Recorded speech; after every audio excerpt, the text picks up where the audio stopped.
Apabila kita jumpa wali kita tanya wali kata saya tak tetapkan mas kahwin. Apabila dia tak tetap mas kahwin, di dalam akad ijab kabul juga tak disebut. Contohlah, hari ni memang disebut Tok Iman hari ni dia akan follow dia punya peraturan ataupun dipanggil skrip bacaan yang disediakan oleh Jabatan Agama. Contoh sahaja untuk info kita, kalaulah Tok Iman ni tak sebut, dia hanya akad tanpa sebut mas kahwin di belakang tu, maka wajib ke tidak bayar? Tetap wajib bayar, cuma isu dia nak bayar berapa. Maka apabila mas kahwin tidak disebut di dalam ijab kabul, dia nama mas kahwin itu adalah mahri mithli. Dia panggil mas kahwin yang setanding dengan keluarga dia. Maka kena tanya kakak dia dulu berapa, ataupun adik dia dah kahwin berapa, ataupun mak saudara dia, sepupu dia, dia panggil circle dia ini, keluarga dia ini, sekitar keluarga terdekat ini, berapa biasanya mereka menetapkan mas kahwin. Ini asal. Sekarang ini mas kahwin ditetapkan oleh pihak Jabatan Agama Islam negeri. Negeri Selangor RM85 contohlah. Wilayah Persekutuan lain, negeri Kelantan lain. Ini cerita asal dia. Cerita asal mas kahwin ini ditetapkan oleh pihak wali. Bapa lelaki itu menetapkan mas kahwin. Kita hari ini, budaya kita ini tetap itu dia panggil belanja. Apa panggil? Hantaran. Itu hantaran, bukan mas kahwin. Mas kahwin ini yang telah ditetapkan di peringkat inilah di peringkat negeri. Tapi asal bukan ditetapkan di peringkat negeri. Asalnya ditetapkan oleh wali. Wali yang menetapkan mas kahwin untuk anak dia berapa. Bukan panggil hantaran, tidak. Hantaran itu tidak termasuk mas kahwin, melainkan negeri Kelantan saja dia akad hantaran. Kalau hantar 5 dia angkat 5, hantar 10 dia akan angkat 10. Maka kalau akad di dalam ijab kabul 10k hantaran, maka akan jadi mas kahwin milik perempuan, bukan milik parent, bukan milik ibu dan bukan milik ayah. Dia akan jadi milik perempuan. Nak guna kena minta izin dengan perempuan. Kalau nak buat kenduri, duit hantaran dibuat kenduri, separuh buat kenduri, kena minta izin dengan perempuan. Kalaulah disebut dalam akad, kalau disebut dalam akad. Ada mas kahwin yang disebut di dalam akad dipanggil mas kahwin itu, kalau tak disebut dalam akad dipanggil mihri misli, mahar standing. Kalau disebut dalam akad dipanggil apa? Dipanggil mahrun ataupun mahar musamma, iaitu mahar yang disebut di dalam akad. Apa saja disebut dalam akad, maka itulah dia mahar ataupun dia mas kahwin. Mas kahwin ini tidak tetap kepada duit sahaja, tidak, asalkan harta. Asalkan harta yang ada nilai, maka sah dijadikan mas kahwin. Bukanlah mas kahwin ni duit sahaja, boleh jadikan emas, boleh jadikan kain, boleh jadikan apa sahaja benda yang ada nilai. Sehingga ayat Quran pun boleh dijadikan mas kahwin. Tetapkan surah mana-mana untuk pengantin lelaki itu menghafal, dijadikan mahar sah. Tapi jangan tetap surah yang dia dah hafal. Kena surah yang dia belum hafal, bagi dia hafal, bagi dia ada itu dipanggil nilai. Mahar ini sesuatu benda yang ada nilai. Jadi kalaulah tak ditetapkan dalam akad, selepas akad nikah tak wajib dia beri lagi. Mahar ni tuan, walaupun tetap dalam akad, tak tetap dalam akad, bukan selepas ijab kabul sah saja nikah, bukan terus wajib bagi, tidak. Bukan wajib bagi segera. Bila wajib bagi? Wajib tetap wajib, tapi kita nak tahu bila bagi. Adakah lepas ijab kabul terus wajib bagi? Macam hari ni memanglah kita nak tahu hukum. Macam hari ni itu dah tak menjadi isu. Selepas ijab kabul, belum ijab dah orang minta dah. Tok Imam nak tengok mana duit, nak kira depan Tok Imam. Kalau dia kata duit hantaran berapa, 10k, dia cek, kena tengok dulu betul tak 10k. Kalau cek, tengok cek 10k. Dinar, tengok dinar, tengok dulu belum ijab. Kira asal. Contohnya dah tetap dah mahar, tapi mahar tak tunjuk lagi kat tok imam, tak tunjuk kat tok wali reda, tak apalah. Saya dah tetap dah mahar ini, contohlah kita kata RM100, hantaran lain, mahar lain, RM100, maka wajib dia bayar RM100. Bila bayar dia? Bayar dia bukan selepas ijab kabul terus wajib bayar, tidak. Bila wajib bayar? Apabila dia nak wati, wajib bayar. Haram ke atas suami mewatikan isteri tanpa membayar mahar. Jadi hukum dia tuan-puan, bila wajib bayar, soal wajib tetap wajib, tapi tak wajib segera kalau tak diminta. Kalau diminta segeralah. Menjadi tanggungjawab dia untuk membayar bila? Sebelum dia wati. Tu dia panggil thubutul wat'i bil mahri, wa thubutun nafaqah bitamkin. Tu dia punya kaedah Imam Syafi'i. Thubutul mahri bil wat'i, wajib mahar dengan thubutul wat'i, dengan makna wajib. Tak itu wajib membayar mahar. Kalau dia tak mampu bayar, jadi menjadi tanggungjawab dia membayar hutang mahar kepada isteri apabila dia nak wati. Wa thubutun nafaqah, dan tetap ataupun wajib bayar nafaqah bila? Adakah lepas ijab kabul terus wajib bayar nafaqah isteri? Tidak.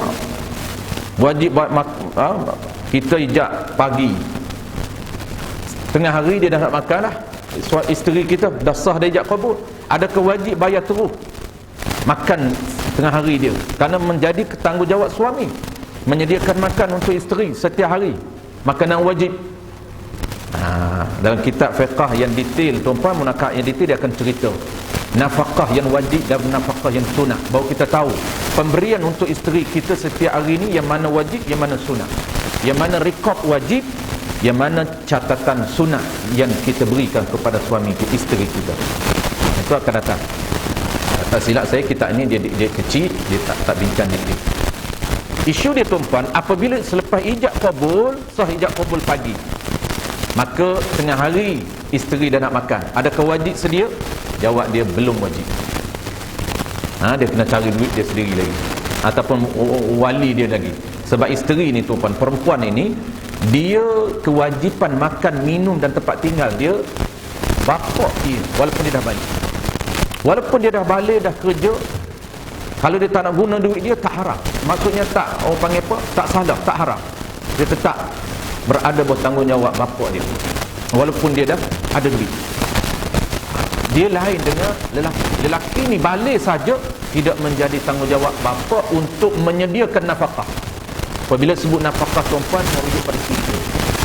Nafkah dalam sistem munakahat tiga: makan minum, pakaian, tempat tinggal. Jadi kalau perempuan, walaupun dia balik, tetap nafkah menjadi kewajipan bapa. Sampai bila? Sampailah dia kahwin. Sampai dia kahwin. Begitu juga zakat. Zakat walaupun anak dara kita ni umur 30 tak kahwin lagi, tetap menjadi tanggungjawab wali mengeluarkan zakat. Cuma sah dia keluar menggunakan duit dia. Sah anak kita perempuan mengeluarkan zakat sendiri tanpa orang panggil apa, izin wali. Tapi asal tanggungjawab wali yang mengeluarkan zakat, wali yang memberi nafkah. Apabila bertukar saja kepada tangan suami dia, maka tanggungjawab nafkah berpindah daripada wali, daripada bapa kepada suami. Isu dia tuan-tuan, adakah lepas ijab kabul terus kita kena sediakan nafkah? Maksud dia kena beri makan kepada dia, kena sedia pakaian kepada dia, kena sedia tempat tinggal kepada dia? Jawab dia belum. Bila tanggungjawab dah mula, tapi bila mula wajib beri makan kepada dia? Apabila tamkin, atau apabila dia thubutul wat'i bil mahri wa thubutun nafaqah bitamkin, dan wajib memberi nafkah kepada isteri kita apabila tamkin. Maksud tamkin ni, dia telah bersiap sedia untuk ataupun orang panggil bersiap sedia untuk apa? Untuk diwakfi oleh suami. Walaupun dia tak wajib, wajib nafkah. Dia dah bila masa dia dah bersedia untuk orang panggil berkhidmat kepada suami dia, walaupun tak wati, tetap mula wajib bayar nafkah. Sebab itu isu kahwin gantung, tuan-tuan, kahwin gantung. Dah kahwin dah tapi tak duduk sekali, tak wajib bayar nafkah. Kenapa? Dia tak bersedia untuk berkhidmat kepada suami. Dia tidak bersedia untuk dia sama-sama, maka tak wajib. Bila wajib utun nafkah kita. Orang muslim rahimahullah ta'ala. Kedua ni empat syarat wali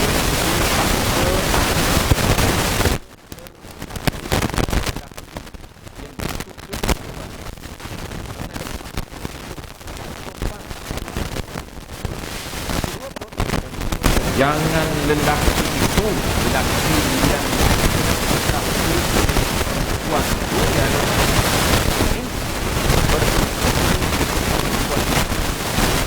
kalau lelaki itu di atas anak kita dah kahwin,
bermusuh dengan perempuan, maknanya tak berapa hubungan tak baik dengan perempuan, dengan cucu kita, tak boleh paksa.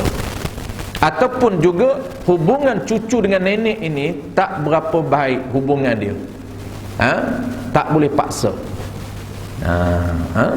Hubungan anak mesti baik dengan hubungan bapa, baru boleh paksa. Dan hubungan anak mesti baik dengan lelaki kita nak paksa. Jangan ada permusuhan.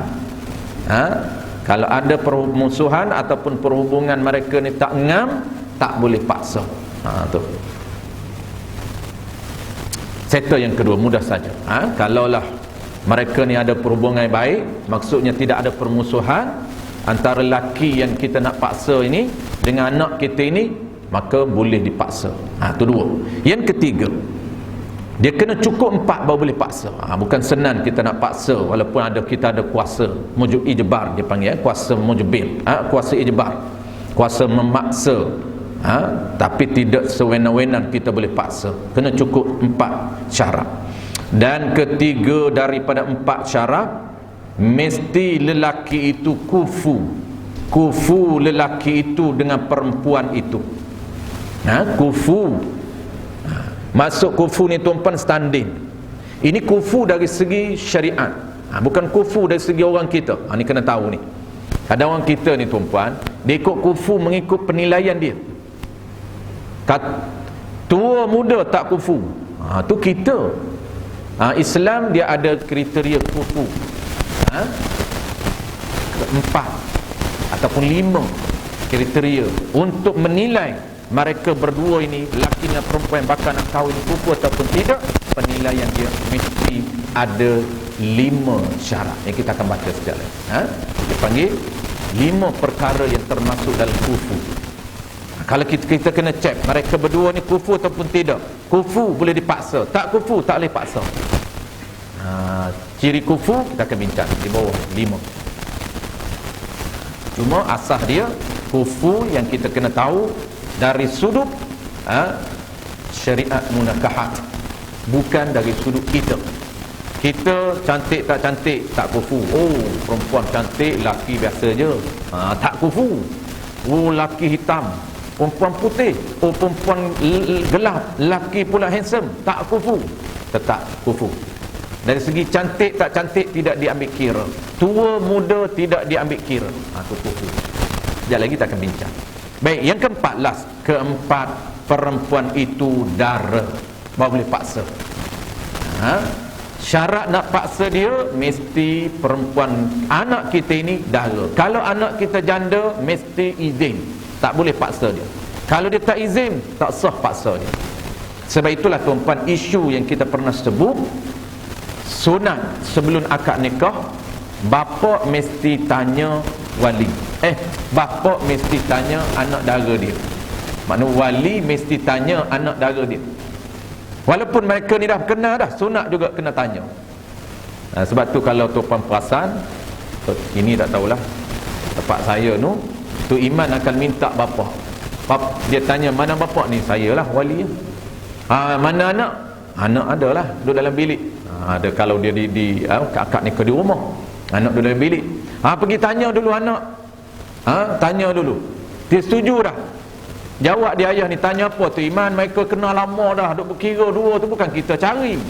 Tu Iman kata tak apalah, sunat, nak pahala sunat. Bapak ni dia tak berapa nak perasan sangat, duk kira tak sabar dah nak angkat bapak pun. Dia kata dah memang dia apa nama ni, dia orang ni dah berkenal lama dah, takkan nak tanya lagi, memang nak dah, rancam dah hari ni. Pelik juga kita kalau tak Iman suruh tanya, kita tanya tu dia nak menikah ke tak nak menikah. Kan pelik tu tanya tu. Jawab dia sunat juga tanya. Kenapa? Kalau anak dara sunat wali tanya dia, dapat izin. Nak izin daripada apa? Nak izin daripada lisan mulut. Sebab muamalat munakahat tidak diambil kira zam, tak. Zam tidak diambil kira. Maksud zam ni sangkaan hati wali dia setuju, tak boleh. Cuma isu ni tuan-tuan, dia tak wajib, dia sunat. Sunat kita dengar daripada mulut dia sendiri, sebab dia anak dara. Boleh boleh kita apa nama ini, paksa dia kalau dia anak dara. Tetapi kalau dia janda, wajib kena izin dia, kena tanya, wajib tanya. Tak, bukan sunat lagi tanya. Kalau dia kata ya bapak saya nak, ya dia tu kalau janda.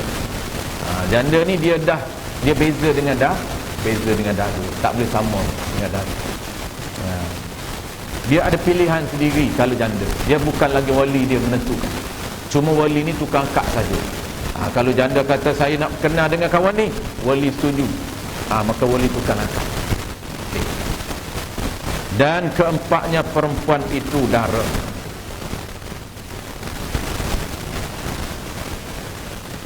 Baik, seterusnya tuan-tuan, kita masuk tajuk baru, iaitu nak kenal ciri ataupun kriteria kufu di dalam sistem munakahat mazhab kita. Maka perkara kufu itu 5.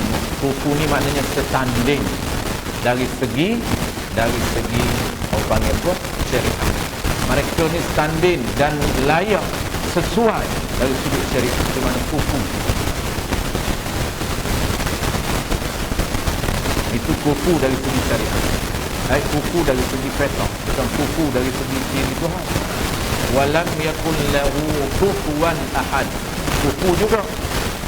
Allah Ta'ala kata, aku ni tidak kufu, tidak standing dengan baharu, dengan makhluk. Tidak standing walaupun satu unsur makhluk, tidak kufu. Siapa? Tuhan. Itu kufu dari sudut ciri Tuhan dalam akidah. Ini kufu dalam muamalah, dalam munakahat. Maka perkara kufu itu 5. Mesti cukup 5 ini baru kita boleh paksa dia, barulah dia ni ada orang panggil kufu, baru wali boleh paksa dia. Pertamanya ialah agama. Pertamanya ni kira dari sudut kriteria agama. Maksud apa dia? Maksudnya tak kufu sekiranya perempuan yang soleh dengan lelaki yang fasik. Ni dia ambil kira ni sebuah agama. Mesti agama mereka berdua ni kufu, yang ni sama-sama soleh. Bukan seorangnya soleh, seorangnya fasik, tak kufu. Tapi kalau kahwin juga sah. Ni nak cerita dari sudut paksa. Apabila mereka ni kufu, maka bolehlah wali paksa nak kahwin dengan lelaki idaman wali. Wali ni dia cari lelaki yang dia setujulah untuk bagi anak dara anak perempuan dia ni. Maka lelaki ciri-cirinya mesti kufu. Apa dia kufu? Ciri yang pertamanya dari sudut agama mereka ni sama. Apa maksud dia? Sama-sama soleh. Tak boleh seorangnya soleh, seorangnya fasik. Apa dia fasik ni tuan-tuan? Kadang-kadang kita hari ni terma fasik ini sudah tidak orang panggil diambil berat lagi. Fasik ni orang yang melakukan dosa besar dan dia mengekalkan dosa kecil, meremehkan dosa kecil, melakukan dosa besar. Apa dia dosa besar? Kita biasa dosa besar ni kita nampak hak benda yang nampak saja. Apa dia? Benda hak kita buat.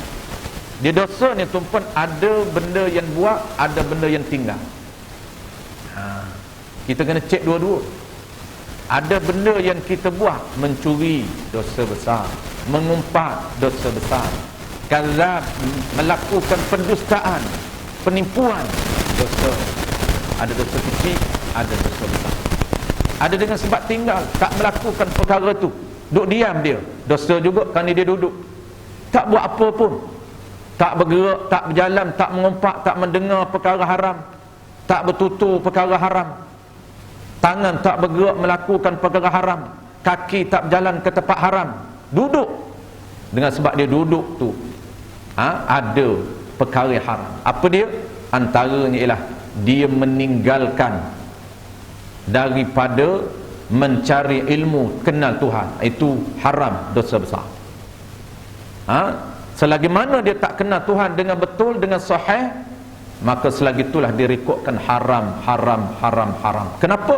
Kerana mengenal Tuhan itu bukan sunat. Mengenal Tuhan itu wajib. Dan wajib pula ialah wajib usuli, bukan wajib furu'i. Dia panggil wajib yang menjadi dasar dan agama. Dan agama kita ada dua kewajipan tuan-tuan. Pertama dia panggil wajib usuli, kewajipan teras, dasar, terbentuk dan terbina dan terdirinya agama. Agama ini dia terbina di atas dasar akidah. Makna apa? Sistem kepercayaan terhadap Tuhan. Itu sistem pertama. Berteraskan apa dia? 6. Berteraskan ciri ketuhanan, ciri kenabian, ciri kitab. Ada berapa ciri-ciri nak kenal kitab ni? Apa nama ini? Qada qadar, hari kiamat, dan last kalinya ialah apa dia? Dia ada 6 semua rukun iman. Tuhan, Nabi, malaikat. Malaikat. Itu 6 teras. Yang kedua tuan-puan, apa lagi haram sekira kita tinggal, tak buat dia, iaitu meninggalkan mencari ilmu yang wajib furu'i. Ada 2 terah terbentuk agama. Pertama wajib usuli, iaitu beriman ataupun kenal Tuhan. Yang kedua ialah wajib furu'i. Apa dia wajib furu'i? Allah paksa kita kenal dia dan paksa mendirikan ibadat, sembahyang. Maka sembahyang tu dia panggil wajib usuli, wajib furu'i. Kita kena tahu protokol sembahyang yang betul, bukan isu sembahyang. Sebab sembahyang Nabi kata al-musalluna kathirun, orang yang melakukan sembahyang ni kathirun, ramai. Tetapi Nabi kata wal muqimuna qalilun, tetapi orang yang mendirikan sembahyang itu qalilun, sedikit saja akhir zaman. Maknanya tuan-puan, Islam memandang dari sudut pelaksanaan dan kualiti, bukan dari sudut pelaksanaan semata-mata. Pelaksanaan dan kualiti, bukan pelaksanaan tetapi direject, ditolak oleh Allah Ta'ala. Maka kita kena cari ilmu berkaitan dengan sembahyang. Tak cari ilmu sembahyang sehingga sembahyang tak sah, tak tahu rukuk macam mana, iktidal macam mana, bacaan tahiyat yang betul macam mana, bacaan Fatihah yang betul macam mana, salam yang betul macam mana, ditinggalkan, tak cakna, haram. Termasuk orang yang sembahyang tak sah, status dia fasik, bukan kafir, status dia fasik. Walaupun dia solat, tetapi solat dia tidak diterima oleh Allah Ta'ala, status dia fasik pun. Jadi fasik ini dia tak kufu dengan orang soleh. Baik, itu pertama dia ambil kira. Yang ini agama pengantin dan juga laki pengantin, mereka berdua ini dia ambil kira juga. Yang kedua tu pun agama bapa mereka. Tadi anak yang nak kahwin ni, agama bapa juga dia ambil kira. Besam ini, bapa lelaki yang soleh tidak kufu dengan bapa perempuan yang fasiqah, ataupun sebaliknya. Dia ambil kira agama, nisbah anak dan juga nisbah bapa juga diambil kira. Tu. Yang kedua, keduanya daripada 5 kriteria kufu yang boleh paksa anak mereka berkahwin ni, iaitu bangsa. Iaitu bangsa. Bangsa ini tuan-puan bukan dikira bangsa Melayu, Cina, India, Kadazan dan sebagainya, tidak. Bukan. Kalau Melayu kahwin dengan Jawa, kufu, asalkan agamanya cantik. Apa nama ini, bangsa apa lagi? Contoh tuan-puan, Melayu, Cina, kufu, sekiranya apa nama ni, agama dia cantik dan cukup 4 lagi. Bangsa di sini maksud apa? Di sini diambil kira iaitu keturunan Nabi. Kalau keturunan Nabi ini dipanggil Said kalau lelaki, kalau perempuan dipanggil Sayyidah Syarifah. Ini keturunan Nabi ini maksud dia sanak dia sampai kepada Nabi. Orang Arab ni tuan-puan, dia ada buku sanak dia, keturunan dia. Kita tidak ada. Orang Melayu ni memang sangat-sangat tak jaga keturunan. Kita tak ingat siapa 7 keturunan kita. Saya pun ingat cakap 3 je, 4 je. Sebab apa? Sebab bapak kita tak jaga. Cuba bapak kita jaga keturunan, sampai kat kita dah 7, 8 dah. Bing. Ini ingat cakap 3 bin je. Dan saya Azhar bin Ramli bin Cik Leh bin Cik Su pun tak tahu dah. Pak saya pun tak tahu dah. Sebab apa dia kata lupa? Tanya ayah dia ni, dia kata aku pun lupa dia kata nak sembang detail dengan ayah. Maksud ayah tu datuk saya lah. Kalau tumpah boleh sampai 7 tu hebat lah. Tapi orang Arab ni ada buku dia. Dia ada apa nama ni, network, apa, jaringan sampai kepada Nabi. Kalaulah keturunan tu Nabi yang tidak, orang panggil pertumpahan yang tidak berpisah, maksudnya jaringan itu sampai kepada Nabi, tak putus pun. Kalau putus dia berkahwin dengan orang lain, tak dinamakan keturunan Nabi, dia putus di tengah jalan. Kalau putus di tengah jalan, makna dia bukan keturunan Nabi, walaupun separuh dia keturunan Nabi. Itu tak dikira. Dia nak tak putus sampai kepada Nabi. Maka keturunan Nabi ini nak membezakan dengan keturunan lain, dia dinamakan Said. Sayyid. Said ni orang Melayu lah. Dalam Arab dia panggil Sayyid. Nabi kan dipanggil, gelaran dia Sayyidina. Sayyidina tu gelaran Nabi kita. Nabi kita ni penghulu ni, ketua, leader. Di kalangan seluruh manusia dia leader. Maka digelar dia ni, leader ni, Sayyid dalam bahasa Arab. Sayyidina, sunat kita tambah gelaran Sayyidina ini berasaskan kepada Nabi. Ada satu hadis Nabi, walaupun bukan hadis sahih, Ada ulama kata hadis hasan li ghairi ataupun hasan li zatih, walaupun hadis itu bukan pangkat sahih tetapi tetap boleh beramal. Kenapa? Nabi pernah mengatakan, aku ni, kata Nabi, merupakan sayyidi, merupakan ketua di kalangan makhluk. Bukan Nabi Adam alaihissalam, tidak. Nabi kita merupakan ketua. Baik. Maka gelaran ini juga apabila keturunan Nabi kita digelar sebagai sayyid, pangkal tu, maka orang Melayu pun Said.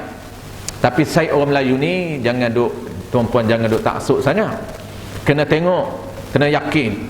Maksudnya kena tengok, tanya dia, ada tak keturunan betul tak sampai kepada Nabi? Kalau dia kata dakwa saja, tu tak boleh nak pakai sangat.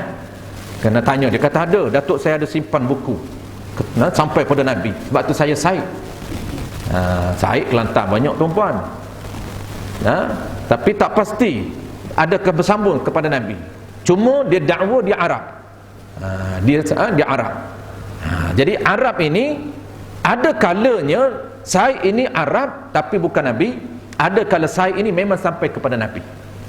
Maka dia ambil kira dalam kriteria bangsa ini tuan-puan dua. Pertamanya ialah keturunan Nabi, yang kedua ialah keturunan Arab. Kalau keturunan Arab nak kahwin dengan orang Melayu tak kufu, tak boleh paksa dia. Dia Arab sama Arab. Tapi bangsa lain tak apa, boleh. Dia hanya dua tu saja, keturunan Nabi dan juga keturunan orang Arab. Sekiranya orang Arab dengan Arab kufu, Arab dengan bangsa lain tidak kufu. Baik, yang ketiga. Dan ketiganya usaha. Usaha ni kerjaya. Dia ambil kira tuan-puan kufu. Kerjaya dia ambil kira, profession kita. Kalaulah perempuan ini kerja dia lebih besar daripada pengantin, daripada lelaki, maka tak kufu. Lelaki kerja biasa saja, perempuan itu kerja besar lagi, maka tak kufu. Dia ambil kira juga.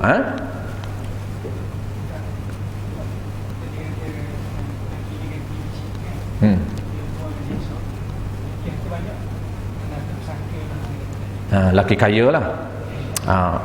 Laki kaya tu dia kaya tetapi profession dia ataupun kerjaya dia tu biasa, tetap dia ambil kira. Dia ambil kira pada kerjaya.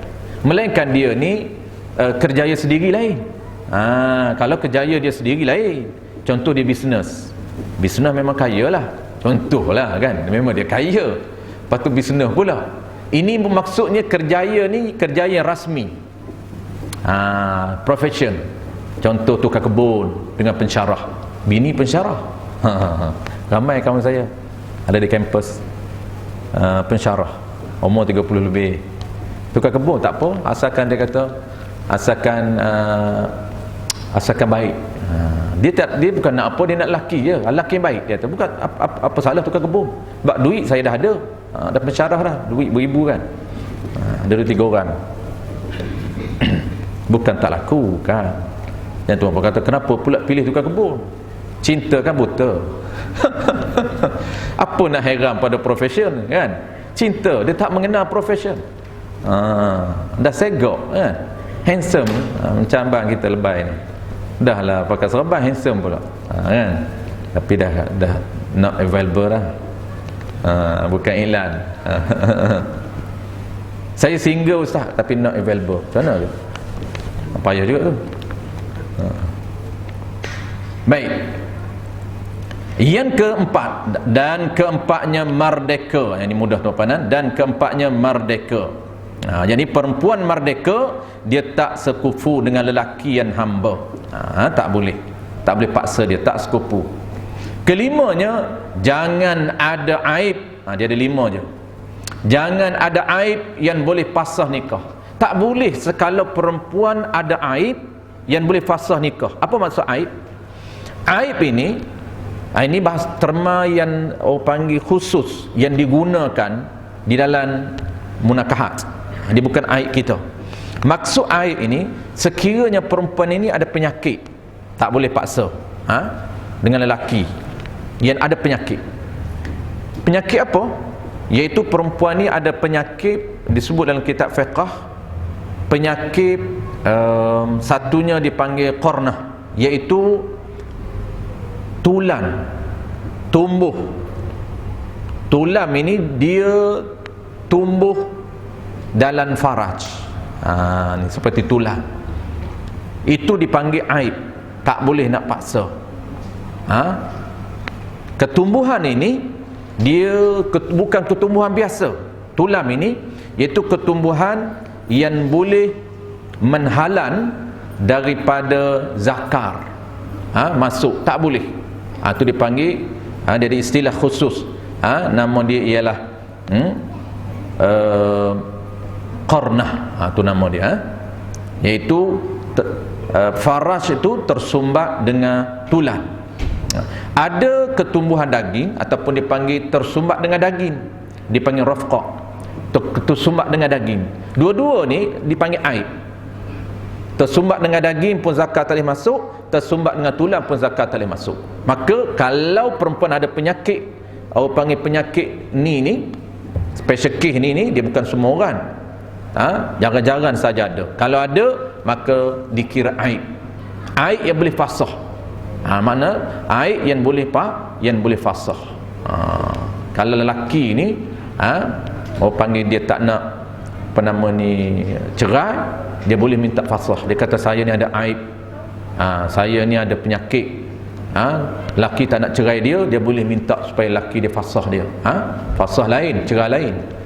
Cerai ni dengan lafaz talak 1, 2, 3. Fasah ini dengan lafaz fasah yang dikeluarkan oleh hakim. Kalaulah laki tu tak nak talak 1, tak nak talak 2, tak nak talak 3, maka dipasah oleh hakim. Di-cancel oleh hakim ikatan suami isteri ini dengan sebab-sebab yang dibolehkan. Antaranya, kalaulah perempuan itu tersumbat farah dia, boleh minta fasah dengan suami. Okey. Baik, kita detailkan. Dia nak musannif ataupun pengarang ni detailkan. Maka tiada kufu perempuan Islam asal dengan muallaf. Tiada kufu perempuan Islam asal. Dia nak detailkan satu persatu 5 kriteria itu. Kita boleh baca ekspres, bah kita dah hurai sedikit tadi. Maka tafriq kata setiap perkara tadi 5 tu, maka tiada kufu perempuan Islam yang asal, Islam keturunan, tak standing nak kahwin dengan laki yang mu'allaf, laki yang baru masuk Islam, walaupun mu'allaf itu parent dia juga tidak dikira tak sekufu. Perempuan yang nak kahwin ni keturunan asal Islam. Dengan yang nak kahwin ni siapa? Yang nak kahwin, lelaki yang nak kahwin dengan anak dara kita ini mu'allaf, ataupun dia tak mu'allaf, dia anak mu'allaf, yakni bapak dia dulu mu'allaf, juga tidak sekufu. Tak boleh nak paksa anak dara kita berkahwin dengan lelaki yang mu'allaf, tak sekufu. Dan tiada kufu perempuan sayyidah. Ini kriteria bangsa. Tidak sekufu perempuan yang sayyidah dengan lelaki bukan sayyid. Ini perempuan yang keturunan Nabi dengan lelaki yang bukan keturunan Nabi. Ada pun Melayu, Cina, India, Kadazan dan sebagainya, itu tidak diambil kira. Sekufu walaupun India dengan Melayu, Melayu Cina dengan Melayu, asalkan Islam, sekufu. Asalkan orang panggil apa? Islam, asalkan agamanya sekufu, bangsanya tidak diambil kira bangsa Melayu, tapi diambil kira bangsa ni keturunan Nabi dan juga keturunan Arab saja. Dan jikalau lelaki itu sultan sekalipun, walaupun sultan, tetapi oleh kerana dia ini nak berkahwin dengan keturunan Nabi, tetap dia tidak dinamakan kufu. Perempuan itu syarifah, lelaki Melayu ini sultan, tetap tidak sekufu. Tu. Tiada kufu juga dengan perempuan sayyidah. Walaupun sultan nak kahwin dengan perempuan sayyidah, tidak sekufu. Sayyidah ni mana keturunan Nabi. Tapi kalau perempuan tu perempuan kita Melayu kahwin dengan sultan, orang kata tak kufu, tu sultan, ni rakyat biasa, tetap kufu. Dari segi Islam, sultan ini kahwin dengan rakyat biasa tetap dinamakan kufu. Kerana walaupun dia keturunan raja, kita rakyat biasa bukan keturunan raja, diambil kira tidak diambil kira dalam kufu. Maka dalam Islam ataupun dalam munakahat dikira kufu walaupun raja berkahwin dengan rakyat biasa. Biasa kitanya raja kena sama raja lah baru kufu. Itu kufu di sisi kita. Tapi dari segi Islam walaupun raja tetap kufu, raja dengan golongan rakyat biasa. Baik, seterusnya.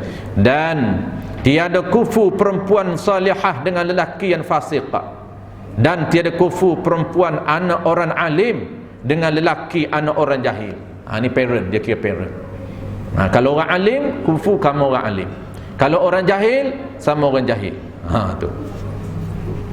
Dan tiada kufu perempuan yang ada aib dengan lelaki yang ada aib. Kalau perempuan ada penyakit, lelaki ada penyakit, maksud lelaki ni dia ambil kira penyakit apa? Iaitu contohnya penyakit kulit, penyakit sopok. Perempuan juga ada penyakit sopok, penyakit kulit, juga tidak sekufu.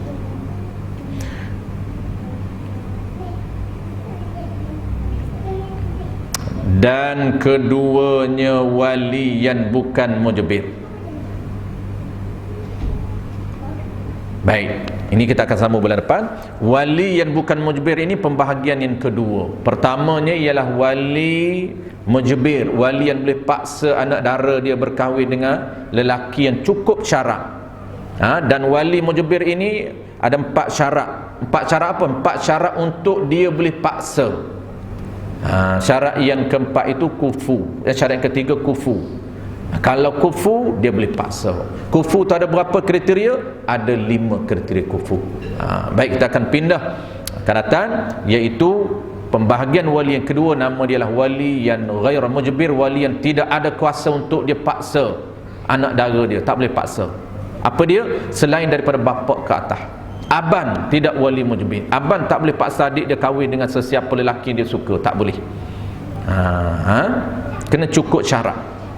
Kena isteri tu adik dia setuju. Apabila adik dia setuju, baru boleh aban tu kahwinkan. Wali yang bukan mujbir kedua, iaitu segala wali yang lain daripada bapa dan neneknya, dan terbahagi wali itu kepada 2 bahagi. Pertama wali aqrab, kedua wali ab'ad. Ini kita akan bincang bulan depan, iaitu wali itu terbahagi kepada 2 bahagi. Pertamanya wali aqrab, kedua wali ab'ad. Ini dari sudut tuan-puan kita takut tersilap. Walaupun perbincangan kita ni tuan-puan sebenarnya dia bukan praktikal, dia tak sama kita bincang dari sudut ilmu tauhid, tak sama bincang dari sudut ilmu protokol sembahyang. Tu kita boleh buat terus. Kita belajar muamalat terus buat praktikal jual beli. Tapi ini sebagai info supaya syariat kita tak hilang. Kita belajar juga, walaupun kita bukan nak jadi tok imam, bukan nak jadi tok qadi, tapi kita ambil tahu juga, walaupun kita semua dah berkahwin dah, tapi belajar juga berkahwin sebagai info supaya ilmu syariat tak hilang. Jadi akan datang bulan depan ni, apa kepentingan untuk kita tahu pembahagian wali 45 ini? Ada nama wali yang akrab, wali yang paling hampir dengan perempuan itu, dan ada nama wali ab'ad. Takut tuan-tuan, kepentingan dia supaya kita tak tersilap ambil wali. Contoh 5 orang semua wali ada. Contoh tuan-tuan, bapa dah meninggal, nenek dah meninggal. Siapa yang tanggungjawab? Aban dia. Aban pun ada, bapa saudara dia pun ada. Aban ni 5 orang ada. Bapa saudara ada. Anak saudara dia wali dia juga. Bapa saudara wali dia. Sepupu dia wali dia. Tetapi urutannya kita kena dahulukan adik-beradik lelaki seibu sebapa. Jangan skip terus ambil bapa saudara dia, maka tak sah. Kenapa?